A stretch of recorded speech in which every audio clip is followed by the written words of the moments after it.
I asked for just a 5% raise after 3 years of working overtime. If you want more money, get a job elsewhere, my boss said, laughing. So I did. One message later, I received an offer from his biggest competitor that changed everything. Next day at work would be fun. I didn't ask for a promotion. I didn't demand a corner office. I asked for a 5% raise after 3 years of overtime, weekend work, and missed holidays. 5%. That's what it took for my boss to laugh in my face. The sound of it, his laughter, still echoed in my head as I sat frozen across from him. My hands were clenched in my lap beneath the conference table. I had rehearsed my pitch for days. I'd even printed charts showing the revenue increase from the client accounts I managed. I wore my best blazer and a calm smile, but nothing prepared me for the dismissiveness in his voice. "Melissa," Darren said, leaning back in his chair like he was settling in for entertainment. "If you want more money, get a job elsewhere." He chuckled as if he had made some clever joke. 5%, he muttered again, shaking his head. I smiled politely, though my heart was thudding. "Thank you for your time," I said quietly. I gathered my papers with steady fingers, though inside something broke. Not my confidence. That was long gone. Something deeper, like the final crack in a foundation that had been crumbling for years. "I'm Melissa Carter, 32, Senior Account Coordinator at Jennings & Rowe Marketing. And until that moment, I'd always been the kind of employee bosses said they could rely on. I never missed a deadline. Took the messiest clients and made them happy. Stayed late, came in early, never complained. And I'd asked for a raise once, just once. I walked back to my desk, not even an office, just a corner space by the coffee machine, and stared at my screen. My coffee was cold. My inbox was full. Another project had been dumped on me that morning because Melissa gets things done. They always said that like it was a compliment. Before I go any further, I want to ask those of you watching, have you ever been in a situation like this where loyalty felt one-sided? Let me know in the comments, and hit that like button if you've ever stayed too long somewhere that didn't see your worth. It helps more people find this story because what happened next might help someone else find their voice. That night, I stayed late again, finishing a campaign presentation for a client Darren had forgotten about. When I finally left the building, it was nearly 9 p.m. The parking lot was empty except for the same 3 cars always left behind, mine, the cleaning crew's, and Darren's.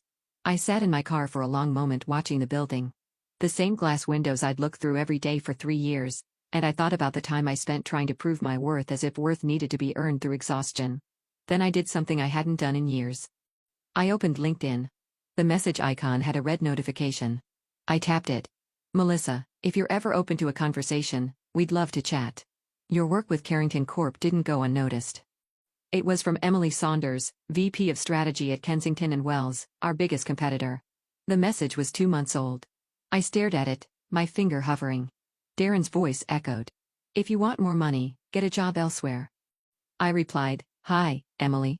Thank you for reaching out. If you're still interested, I'd be happy to have that conversation." Her response came 5 minutes later. "Let's talk tomorrow. I'll call you at noon."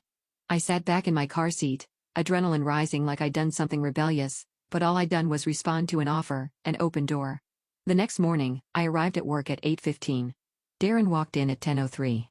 He gave me a wink and said, "Still here, Melissa? After all that drama?" I smiled back. "Of course. I've got a full day ahead." He didn't know I'd be taking the call that would change everything in 3 hours. I returned to my desk, opened the Carrington file, and started typing the final report I'd promised by Friday. Not because I owed it to him, but because it was mine. My work, my name on every line. At 11:59, I stood up and walked to the empty break room, closed the door, sat down at the small round table where people left forgotten bagels. At 12 o'clock sharp, my phone rang. "Melissa, this is Emily." And just like that, the next chapter of my life began with one phone call, one open door, one boss's arrogance too blind to see value staring him in the face. I didn't know it yet, but the next 48 hours would reshape everything. "Melissa? This is Emily." Her voice was warm, confident, the kind of voice you instinctively trust. I straightened my posture without realizing it. "Hi, Emily. Thank you for calling. I followed your work since the Carrington project." She said, "That campaign changed the game. The targeting logic, the conversion boost, it was surgical." I blinked. Darren had taken full credit for that project. At the client meeting, he hadn't even mentioned my name. I'd done the research, built the framework, ran the AB tests until the numbers made sense, but the client only knew his. "Thank you," I said carefully. "Let's get to the point," Emily said. "We want you here. You're not just talented, you're underutilized, and I know what that feels like. That last part, I know what that feels like, hit deeper than I expected. What's the role? I asked. Senior campaign strategist. You'd lead your own team. Salary's 35% higher than your current one with bonuses, profit sharing, and full creative freedom. We don't micromanage talent here. I had to take a breath. That's generous. It's fair, she said firmly. Fair for what you bring to the table. I already ran it by HR. If you want the job, it's yours, but I need an answer within 24 hours. 24 hours, I was expecting a drawn-out process, interviews, vetting, negotiations, but they already knew my worth from the outside, something my own boss never even cared to learn. I'll call you tomorrow, I said. Thank you. After I hung up, I didn't move for a long time. Just stared at the break room fridge humming beside me. Somewhere down the hall, Darren was probably cracking jokes over lunch about how needy employees were these days. At 12:30, I returned to my desk and found another task waiting. Urgent, of course. Can you take care of this? Darren's email read, "You're the only one I trust to clean up this mess." Funny. Trust me to clean the mess. But not to lead. Not to earn more. Not to matter. That night, I called my mom. She used to work the late shift at a pharmacy while raising me. She understood sacrifice. "You're not seriously thinking about staying, are you?" she asked after I told her about the offer. "I've been at Jennings & Rowe for years. It feels wrong to just leave." "Melissa," she said softly, "wrong is giving your time, your soul to someone who sees you as a tool. You didn't leave. They pushed you." I didn't sleep that night. I kept thinking about how long I'd bent myself in half to make myself small enough to fit into a system that never made space for me, about how many nights I'd work past midnight just to prove I was good enough. The next morning, I got up early, made fresh coffee, and sent one message. "Emily, I'm in. Let me know the next steps." Her reply came instantly. "Welcome to the team. We'll send over the formal offer and onboarding package by noon." I stared at those words. Welcome to the team. I hadn't heard that since my first day at Jennings & Rowe. And even then, it was said half-heartedly by an overworked receptionist, but now it meant something. At 9 a.m., I walked into the office like any other day, said good morning to reception, sat at my desk, smiled at the people who never noticed when I stayed late or skipped lunch. But inside, I was different. By 10:30, the offer letter was in my inbox. The numbers made my chest tighten. The benefits, the title, the opportunity. I printed the offer, folded it, slipped it into my bag. Then I did something petty. Maybe it was necessary. At 11 o'clock, I asked Darren if he had a moment. He grinned. "Back for round 2? More raise negotiations?" "Not exactly." I handed him the letter. He unfolded it slowly. His grin faded. His eyes scanned the header. Kensington and Wells. Offer of employment. The color drained from his face. "You're kidding," he said. "I'm not. But they're our biggest competitor." Yes, silence. "You said if I wanted more money, I should find another job," I said, keeping my voice calm. "So I did." His mouth opened, then closed. "This is a joke. You won't last there. It's a pressure cooker. I've worked 60-hour weeks for you for 3 years straight," I said. My voice firmer now. "I think I'll manage." He stood up suddenly agitated. "This is betrayal, after everything I've done for you." I looked him in the eye. "Everything you've done to me, you mean?" Then I smiled, the kind of smile that says I'm finally done explaining myself. "Don't worry, Darren," I added. "Tomorrow will be my last day, and I'll make sure the transition is unforgettable." I arrived an hour early on my final day, not to be dramatic, not to make a statement, but because I wanted to walk through the office once more, the quiet, untouched version before people arrived, before the noise, the small talk, the pretense. I had spent over 1,000 days here. Some of them full of pride, most of them heavy with exhaustion, but today felt weightless. By the time Darren arrived at 9:57 a.m., latte in hand as usual, I had already cleaned out my desk, packed my mug, my desk calendar, my favorite pen set, the framed photo of my niece from her birthday, the one I missed because of a client emergency. Darren barely looked at me as he walked by. He didn't say good morning, but I saw the tightness in his shoulders. He was unraveling. At 10:30, I sent the company-wide handover email. Short, professional. No drama. Just links to my documentation, organized folders, client notes, and a polite sign-off. Today is my last day. It's been a journey. Wishing everyone the best moving forward, Melissa. By 10:45, the messages started rolling in. From Julie in finance. "Wait. You're leaving?" What happened? From Kevin in client success. They're going to be in chaos without you. From Emma in creative, tell me where you're going so I can follow you there. I didn't reply. Not yet. At 11 o'clock, Darren called me into his office. Again. Melissa, he started, forced calm in his voice. I've been thinking. I said nothing. Just looked at him. Maybe we were hasty yesterday. I shouldn't have laughed. That was unprofessional. It took everything in me not to smile. Look, he continued. I've spoken with HR. We can offer a 7% raise. Retroactive to January, I raised an eyebrow. It's a good offer, he added. Fair. Shows how much we value you. You value me now that I've got one foot out the door. I folded my hands. I appreciate the gesture, Darren, but I've already accepted another offer. He frowned. That doesn't have to be final. You haven't even left yet. We can match whatever they're offering. I leaned forward just slightly. Can you match a team that respects me? A manager who credits me for my work? A culture that promotes based on impact, not favoritism? He didn't answer. I'm not just leaving for money, I said quietly. I'm leaving because I was invisible here until I became a threat. Darren exhaled sharply. If you go, you're burning bridges, Melissa. No, I said standing. You lit the match the day you laughed at me for asking to be valued. I left his office without another word. It was noon when I got the text from Emily. Just confirming. You're still good to start Monday? Absolutely, I typed back. Let me know what to prep over the weekend. My phone buzzed again almost immediately. Actually, you might want to check your email. Thought you'd like to see this. I refreshed my inbox, a forwarded chain from a client I had worked with for months. A big one, Sterling Biotech. A note at the top from Sterling's VP. We're disappointed to hear Melissa is leaving. She was the main reason we stayed with Jennings and Rowe. Please confirm who will be handling our account as we're reconsidering our position. I stared at the screen, pulse racing. Attached was a copy of the email Sterling had sent to Darren. I forwarded it to my personal email and hit save. At 3 o'clock, I was called into HR. They handed me the exit paperwork, the usual forms, confidentiality, non-disparagement, final paycheck confirmation, then came the curveball. We'd like you to sign this non-compete, the HR rep said, sliding the last page toward me. I laughed. For the first time all week, I actually laughed. This wasn't in my original contract, I said. We're asking employees to agree to it going forward, just a formality. I pushed it back across the table. I won't be signing that, but I'm leaving, not dying. And I'm not signing away my right to work. They looked stunned as if they had never expected a polite, quiet employee like me to say no. At 4:15, I walked to Darren's office one last time, dropped off the company phone. My badge. He didn't say a word.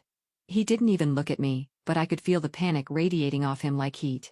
I walked out of Jennings and Rowe for the final time at 4:23 p.m. No farewell party.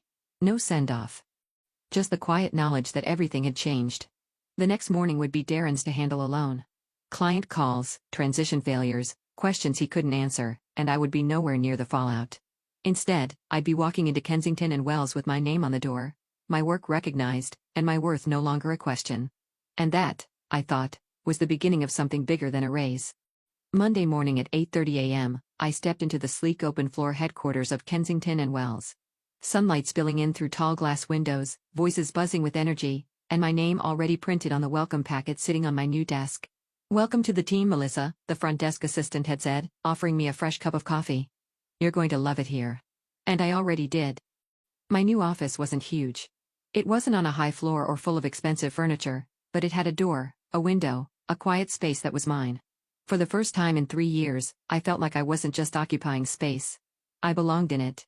Before I'd even logged into my new email, I saw it, the news. Subject line, Sterling Biotech terminates Jennings and Rowe contract. I clicked. An internal memo had been leaked. Sterling's leadership cited the departure of key personnel as a major reason. My name wasn't mentioned explicitly, but I didn't need it to be. Emily walked into my office just as I finished reading. She raised an eyebrow, holding her phone up. I take it you've seen the news? I nodded slowly. That was fast. Turns out when you're the glue, everything cracks once you leave. I smiled, but only halfway. They'll blame me. They'll try, she said. But the truth is they let you go long before you walked out the door. I spent the morning meeting my new team, 3 brilliant strategists, 1 intern named Lexi, and a data scientist who reminded me of myself 5 years ago. Eager, careful, always waiting for approval. You don't have to prove anything here, I told her when we sat down to review her first project draft. If you've got ideas, bring them. She blinked, surprised. Even if they're different from yours? Especially if they are. By 2 p.m., my inbox was flooded with news alerts, LinkedIn messages, and quiet whispers from former colleagues at Jennings & Rowe. From Emma, Darren's freaking out. Sterling's gone. Now Bioplex is threatening to pull too. From Kevin, he just called an emergency meeting. You should have seen his face. I stared at the screen for a long time. It wasn't revenge I felt. It was clarity. This was never about punishing Darren. It was about what happens when a company builds its reputation on people it refuses to see. I didn't have time to dwell though because at 3:15, I was called into a leadership meeting with Emily and the executive team. Melissa, the COO said, Sterling has asked that you personally oversee the transition. They want continuity, confidence, and you. I blinked. Of course, I'd be honored. And just like that, I became the face of a $4,200,000 contract. By Tuesday, the dust hadn't even settled, and yet Jennings & Rowe was hemorrhaging clients. 3 accounts had paused campaigns. 2 had requested exit clauses. I watched it unfold not with glee, but with a strange sense of inevitability. This is what happens when leadership forgets that loyalty is earned, not owed. That afternoon, I got a message from Julie in finance. HR just announced layoffs. They're starting with account support. Everyone's blaming you, Melissa. I stared at that message longer than I wanted to admit. I typed, deleted, typed again, then finally responded, I'm sorry they're going through that, but I didn't cause this. They did when they chose to ignore what their people were worth. I sat back in my chair overwhelmed by a mix of pride and guilt, pride in my decision, guilt for the people who were now facing the fallout. That night, I couldn't sleep. I thought about Lexi, about Emma and Kevin, about the people I used to eat lunch with at that sticky cafeteria table while Darren sat in steakhouse boardrooms taking credit for our work. And I thought about the cost of standing up. It wasn't just mine. The next morning, Emily knocked on my door. I wanted to talk to you about something, she said sitting down. We're expecting more resumes from Jennings & Rowe, people looking for a place to land. I figured I'd like you to help us review them, she said, especially for the Sterling team. You know who the strong ones are? Who deserves a second shot? I felt something shift inside me. Power not for revenge, but for restoration. I'd be honored, I said. As she stood to leave, she paused. Oh, and Darren reached out. I blinked. What? He sent a message through the contact form on our site, asked for a meeting, said he'd like to consult for us, share insights about the client landscape. I let out a short breath. What did you say? I said we already have the insight we need. Emily smiled. Her name is Melissa.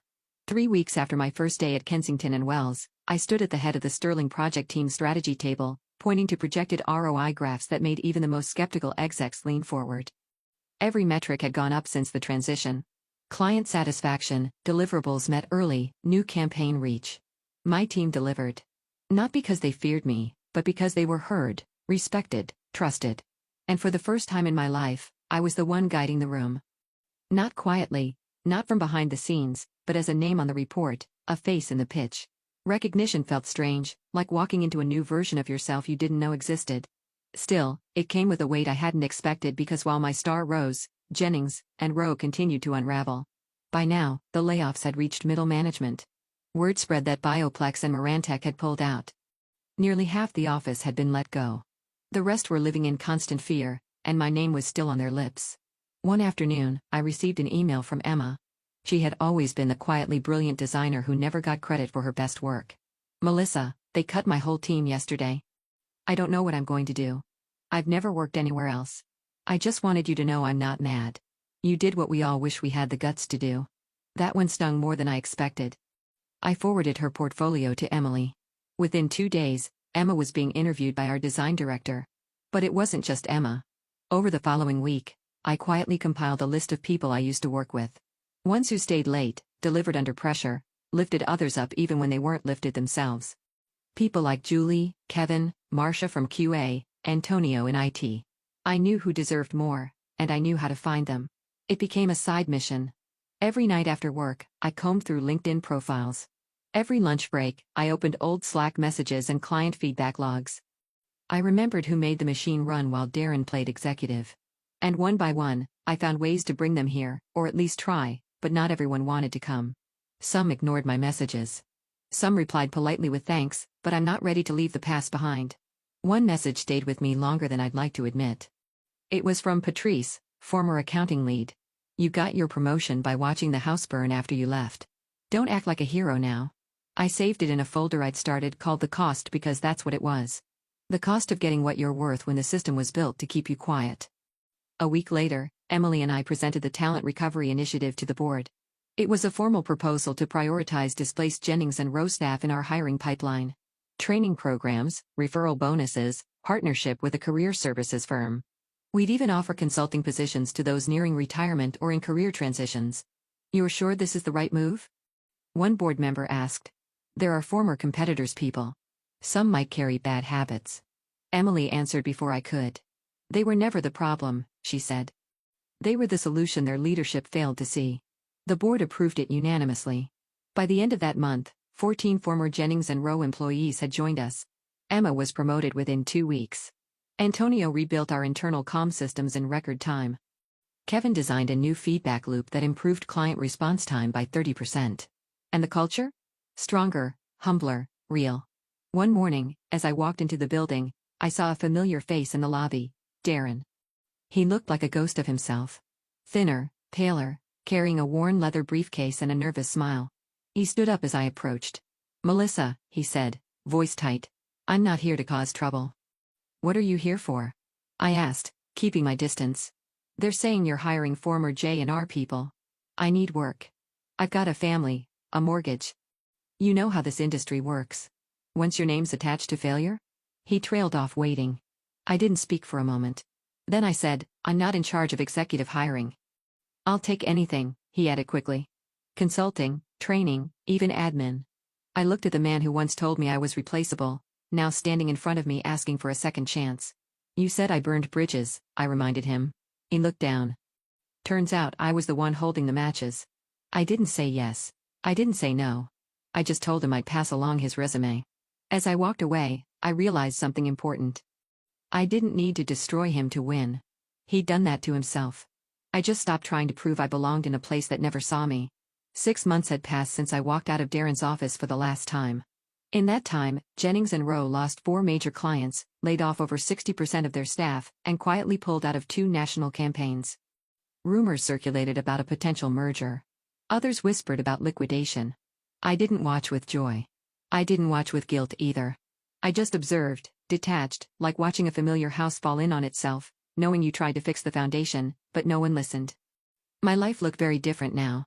I had an office with a door and a view, a team of people who asked for my input, not my silence, a boss who credited my ideas publicly, a workload that was still heavy but not thankless. And for the first time in years, I was sleeping through the night, not from lack of responsibility, but because I no longer carried the weight of being invisible. One morning, I arrived early before the building filled with footsteps and small talk. I liked the quiet hours best. It reminded me of all those mornings at Jennings and Rowe when I was the first one in and no one noticed. Only now I noticed, and it made all the difference. I made coffee, opened my inbox, reviewed a campaign brief from one of our junior strategists, Lexi. It was sharp, creative, and confident. Her voice was in the work. I made a note to tell her that. No edits, just a well done. Before I closed the file, I saw a line in her footer, mentored by Melissa Carter. It made me pause. It was the kind of acknowledgement I used to wish for long ago.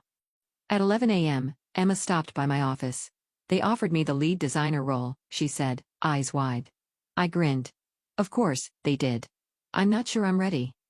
You've been ready for a while. You're just not used to being seen. She smiled, a little sad. Sometimes I think about what would have happened if you hadn't left. I nodded. So do I. But you did, she added, and it made space for the rest of us to believe we could too. That afternoon, I reviewed another batch of resumes from former Jennings and Rowe employees. I didn't have to.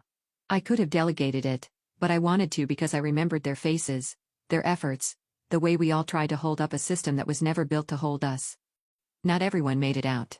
Some disappeared from LinkedIn entirely. Others pivoted to different industries. A few, like Patrice, still hadn't responded to outreach, but I kept a folder of their names. Not because I owed them, but because I understood the cost of staying. At 4 p.m., I got a message from HR. Subject, Darren Wells, application. I stared at it for a long time. He'd applied for a consulting role. No note, no cover letter. Just a name I knew too well and a resume full of jargon and half-truths. I didn't open it. Just clicked mark as read and closed the tab. There was nothing left to say. The truth was Darren had already taught me the most important lesson of my career, not by mentoring me, but by underestimating me. And I wasn't angry anymore. I was just done. That night, as I packed up, I glanced at the framed copy of my original offer letter, the one from Jennings and Rowe. I'd kept it as a reminder of how little they thought I was worth. Next to it, I placed a small card Lexi had given me on my first day as her mentor. "Thank you for making space for people like me. I hope I make you proud." She already had. As I turned off the lights in my office, I thought back to that moment, Darren's laughter echoing off the glass walls, his smirk, his dismissal, and how those two sentences, "If you want more money, get a job elsewhere," had pushed me out of one life and into another, a better one. One I built with quiet resolve, hard choices, and an understanding that value is never determined by a title, a manager, or a company. It's something you define for yourself. The real raise wasn't in my paycheck. It was in the respect I finally received, the peace I earned, the future I created, and no one could ever take that away again.